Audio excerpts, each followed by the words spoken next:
Un premier degré d'alternative, c'est de remplacer les pesticides par d'autres produits qui sont beaucoup moins nocifs. Par exemple, ce qu'on appelle des préparations naturelles peu préoccupantes, qui sont aujourd'hui bloquées par tout un tas de freins réglementaires qu'il faut évidemment lever. Mais ensuite, le deuxième degré d'alternative qui est absolument indispensable si on veut véritablement se passer des pesticides, et c'est parfaitement possible, ce sont des techniques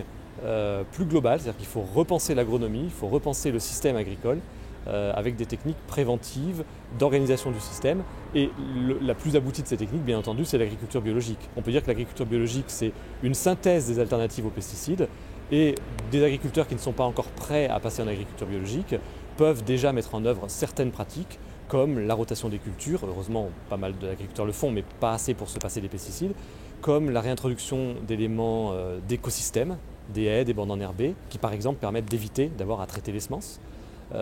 comme l'utilisation de la lutte biologique, etc. Donc il y a toute une séquence de techniques